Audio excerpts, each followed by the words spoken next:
Hello everyone, कैसे हैं आप सभी। आई होप आप सब स्वस्थ मस्त और खुश होंगे। आप देख रहे हैं यदुवंशी HTD ब्लॉग। सो मैं अभी खाना बना चुकी हूँ। खाना बनाने के बाद मैं आई हूँ दूसरे वाले रूम में और मैं यहाँ पर करती हूँ पढ़ाई। सो ये है मेरा रूम जहाँ पर मैं करती हूँ पढ़ाई।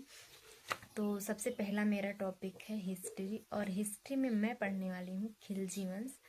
सो मैं मिलती हूँ आपको स्टडी करते हुए। तो अभी मैं कर रही हूँ यूपी पुलिस की तैयारी, जो कि मैं फॉर्म फिलअप कर दी हूँ और एग्ज़ाम की तैयारी कर रही हूँ और हिस्ट्री पढ़ रही थी। जब तक पढ़ो तब तक ऐसा लगता है कि अब याद हो चुका है, लेकिन जैसे उसको छोड़कर थोड़ा आगे बढ़ो तो ऐसा लगता है कुछ भी याद नहीं है। और इसी थोड़ा थोड़ा याद करने के बाद भी डर बैठा रहता है कि कैसे याद करूं कैसे ना याद करूं, क्योंकि याद करने के बाद जब भूल जाते हैं तब थोड़ा ज़्यादा घबराहट होता है, क्योंकि इतना आसान होता तो हर कोई निकाल लेता एग्ज़ाम। और मैं बैठ के हिस्ट्री ही पढ़े जा रही थी बट मुझे याद तो तब तक हो जाता, लेकिन उसके बाद जब देखती हूँ कि लाओ अच्छा कुछ खुद से ऐसे सोचूं तो याद ऐसा लगता कुछ नहीं याद की हूँ, लेकिन फिर भी कोशिश करती रहती। ऐसे मैं GS पढ़ती हूँ तो मुझे थोड़ा बहुत समझ में आता है, क्योंकि मैं आर्ट ली थी क्लास 12 में भी और 10th में भी मैं आर्ट से ही पढ़ी हुई हूँ।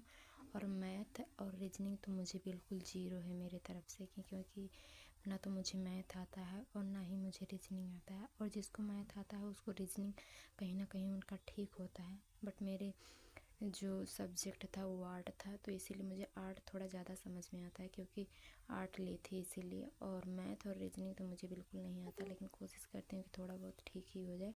और जब तक मैथ और रीजनिंग ठीक नहीं होगा तब तक कहीं भी सिलेक्शन, हमको लगता है सरकारी नौकरी में कहीं भी सिलेक्शन नहीं होगा, क्योंकि मैथ और रीजनिंग आना आपके लिए बेहद ज़रूरी है। तो यही मैं कोशिश करती हूँ कि मैं अभी हिस्ट्री पढ़ चुकी हूँ और हिस्ट्री में मैंने पढ़ा जलालुद्दीन फिरोज खिलजी के बारे में। और उनके बाद जो आए थे वो अलाउद्दीन खिलजी थे और वो उनके भतीजे थे, बट बाद में उनके दामाद बने। सो मैं ये पढ़ चुकी हूँ और आगे मैं पढ़ने वाली हूँ पॉलिटी।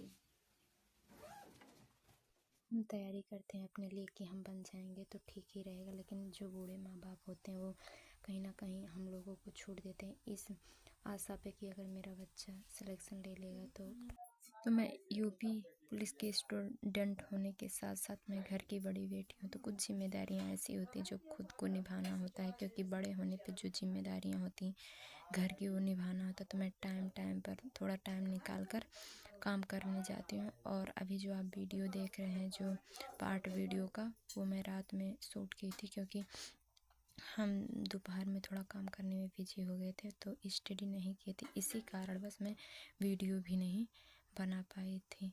उसके बाद आई मैं पॉलिटी उठाई और पॉलिटी स्टडी करने लगी। तो मेरा यही कहना है कि अपने लक्ष्य के प्रति आप पूरा एकाग्र होकर पढ़ें, क्योंकि फोकस अगर लक्ष्य पे रहेगा तो कहीं ना कहीं हमें कामयाबी हमारे चरण चूमेगी, क्योंकि जब हम कामयाब होंगे तब ये संघर्ष हमें याद आएगी कि कितना बेस्ट और कितना अच्छे तरीके से मैंने फोकस के साथ अपने लक्ष्य को प्राप्त किया। इन संघर्षों के पीछे सिर्फ मेरा ही हाथ नहीं होता कि मैं पढ़ाई कर रही हूँ तो मैं ही संघर्ष कर रही हूँ, और मेरे पीछे कई लोग होते हैं जो संघर्ष करते, तब हम सब यहाँ तक कामयाब होते, क्योंकि जैसे कि माँ बाप भाई बहन सभी होते हैं, उनका संघर्ष होता है जो हमें कामयाबी दिलाता है। तो अभी मैं पढ़ रही थी पॉलिटी और ये